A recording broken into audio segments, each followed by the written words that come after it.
ప్రభువునందు ప్రియులారా, బాగున్నారా? ప్రభువు అయిన యేసుక్రీస్తు నామంలో మీకు వందనములు, శుభములు తెలియచేస్తూ ఉన్నాను. ప్రతిదినము మీ కొరకు ప్రార్థిస్తున్నాను. మీరును మా కొరకు, మా పరిచర్యల కొరకు తప్పక ప్రార్థన చేయగలరు. దేవుడు మిమ్మును, మీ కుటుంబములను దీవించి ఆశీర్వదించునుగాక. ప్రియ సోదరి సోదరులారా, ఈరోజు మన పాఠము రోమీయులకు రాసిన పత్రిక 11వ అధ్యాయము 1వ వచనం నుండి 24వ వచనం వరకు గల ప్రాముఖ్యమైన సంగతులను గూర్చి విందాం. శ్రద్ధగా వినండి. ఈ అధ్యాయంలో పౌలు కూడా ఇజ్రాయేలు భవిష్యత్తు, దేవునిచే పునరుద్ధరించబడుట, ఇజ్రాయేలు సంపూర్ణంగా విడిచిపెట్టబడలేదు అనే సంగతులను ఈ అధ్యాయంలో పౌలు గారు జ్ఞాపకం చేస్తున్నారు.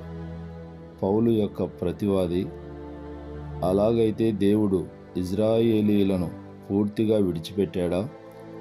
దేవుడు తాను ఏర్పరచుకునిన ప్రజలను విసర్జించనా అని ప్రశ్నించుచున్నాడు.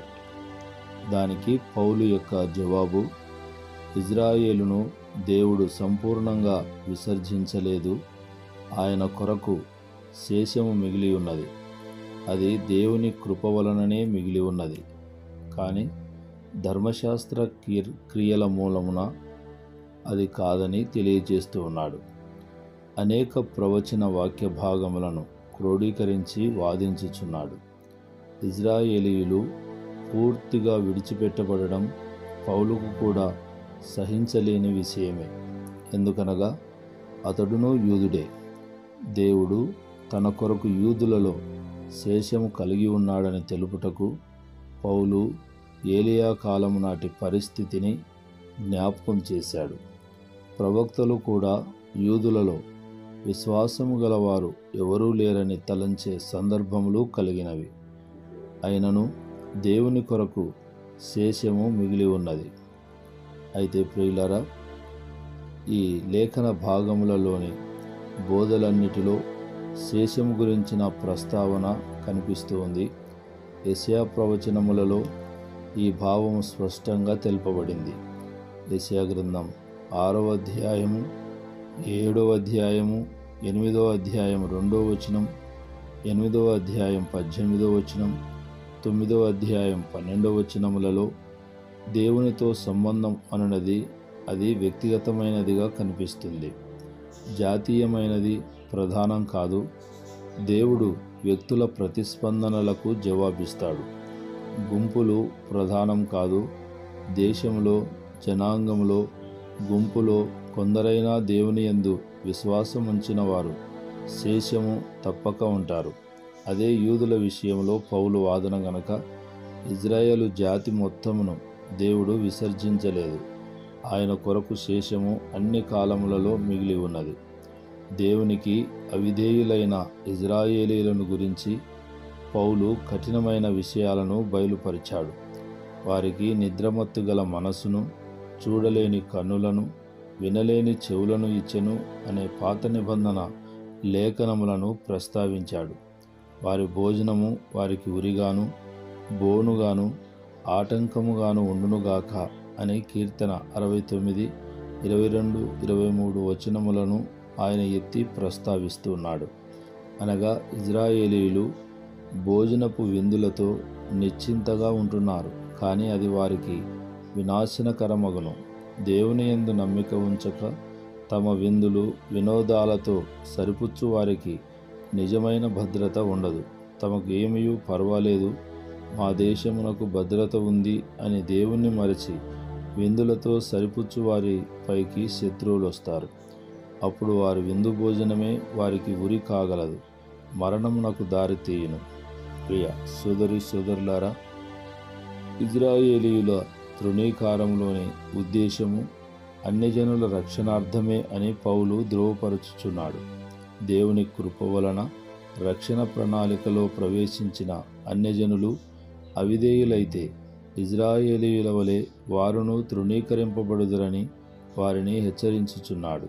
ఇజ్రాయేలీయులతో అంటుకట్టబడిన వారినిగా అన్యజనులను పోలుస్తూ దేవుని కృపయందు స్థిరముగా నిలిచి ఉన్నంత కాలము పడిపోయే ప్రమాదము రాదని వివరించుచున్నాడు.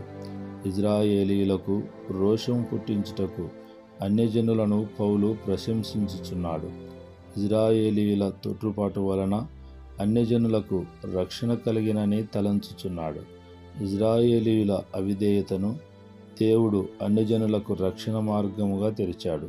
ఆ విధంగా ఇజ్రాయేలీయుల తొట్టుపాటు లోకమునకు ఐశ్వర్యమును, వారి క్షీణదశ అన్యజనులకు రక్షణ ఐశ్వర్యమును ప్రసాదించింది. క్రీస్తు సువార్తను ఇజ్రాయేలీయులు తృణీకరించుట వలన అన్యజనుల యొద్దకు పంపబడింది. వీరు అనగా యూదులు అంగీకరించలేదు. వారు అనగా అన్యజనులు అంగీకరించి రక్షణ మహదైశ్వర్యమునకు వారసులయ్యారు. ఇజ్రాయేలీయులు కూడా క్రీస్తు సందేశము అంగీకరించిన ఎడల వారి పరిపూర్ణత అనగా ఇజ్రాయేలీయులు మరియు అన్యజనులు కలిసినట్లయితే ఎంత ఎక్కువగా ఐశ్వర్యమగును అని పౌలు ఆశను వ్యక్తపరుస్తూ ఉన్నాడు. ప్రియ సోదరి సోదరులారా, అపోస్తలుడైన పౌలు అన్యజనులైన క్రైస్తవ విశ్వాసులను హెచ్చరించుచున్నాడు. పౌలు అన్యజనులకు అపోస్తలుడు అయినను తన ప్రజలైన యూదులను విడిచిపెట్టలేదు, మరువలేదు. తాను అన్యజనుల యొద్దకు వెళ్ళుటలో గల మరొక ఉద్దేశము యూదులలో రోషము కలిగించుటయే. క్రైస్తవ్యము అన్యజనులకు చేకూర్చిన మేలులు చూచి యూదులు సిగ్గు తెచ్చుకోవాలని పౌలు ఆశించాడు. ఒక దినమున యూదులు క్రైస్తవ ఫలములను అన్యజనులలో చూస్తారని విశ్వసించుచున్నాడు. యూదులు కూడా క్రైస్తవ్యములోనికి వస్తే అది పౌలుకు పరలోకమే. యూదులు పూర్తిగా విసర్జించబడ్డారు అనటకు వీలు లేదని పౌలు వాదిస్తున్నాడు. వారి రక్షణకు ఇంకా అవకాశం ఉన్నది. ఇజ్రాయేలీయులను చేర్చుకొనుట మృతులు సజీవులుగా లేపబడినట్లే. ముద్దలో మొదటి పిడికిలి దేవునికి అర్పించిన తరువాత ఆ ముద్దంతయు పరిశుద్ధమైనదిగా తలంచబడును. అలానే వేరు మంచిదైతే కొమ్మలను మంచివే. దేవాలయము దగ్గర మొక్కలను నాటుతారు, అవి పరిశుద్ధమైనవిగా తలంచెదరు, వాటి కొమ్మలు కూడా పరిశుద్ధమైనవే. ఈ ఉపమానము నుండి పౌలు సత్యాన్ని బోధిస్తున్నాడు. ఇజ్రాయేలీయుల పితరులు మూలపురుషులు పవిత్రమైన వారే. వారు దేవుని స్వరమును విని విధేయులైనారు. వారిని దేవుడు ఏర్పరచుకొని పవిత్రపరిచాడు. వారి నుండి ఇజ్రాయేలు జనాంగమంతా అభివృద్ధి చెంది మూలపురుషులను బట్టి పవిత్రత పొందారు. శేషించబడిన వారు కూడా ఆ విధంగా పవిత్రీకరించబడిన వారే. ప్రియ సోదరి సోదరులారా, పౌలు ఒలీవ చెట్టును ఇజ్రాయేలు జనాంగమునకు పోలుస్తున్నాడు. అన్యజనులను అడవి ఒలీవ కొమ్మలకు పోల్చుచున్నాడు. అడవి ఒలీవ కొమ్మలు మంచి ఒలీవ చెట్టుకు అంటుకట్టబడిన వారైనారు. దీనిని బట్టి అన్యజనులు ఒకప్పుడు ఎడారిలో, అరణ్యములలో ఉన్న ఒలీవ చెట్టు నుండి సస్యశ్యామలమైన సారవంతమైన మంచి ఒలీవ చెట్టు, పవిత్రమైన ఒలీవ చెట్టుకు అంటుకట్టబడ్డారు. అది దేవుని కృప, అన్యజనులకు ప్రసాదించిన ఐశ్వర్యము. పౌలు ఈ ఉపమానము నుండి రెండు విషయాలను జ్ఞాపకం చేస్తూ ఉన్నాడు. హెచ్చరిక, దీనిని బట్టి విశ్వాసులైన జనులు, అంటగట్టబడిన అన్యజనులు గర్వించి అతిశయించే ప్రమాదం ఉంది. రెండవది నిరీక్షణ. ఇజ్రాయేలులు మరలా తిరిగి అంటగట్టబడదురని పౌలు నిరీక్షిస్తున్నాడు. ప్రియులారా, మరికొన్ని సంగతులు రేపటి పాఠంలో విందాం. ప్రార్థన. జీవము గల దేవా, పరిశుద్ధుడా, మీకు స్తోత్రములు. ఈ మాటలు వింటున్న మా ప్రియ బిడ్డలను, వారి కుటుంబములను దీవించమని ప్రార్థిస్తున్నాను. అనారోగ్యం చేత బాధపడుచున్న బిడ్డలను ముట్టి స్వస్థపరచమని ప్రార్థిస్తున్నాను.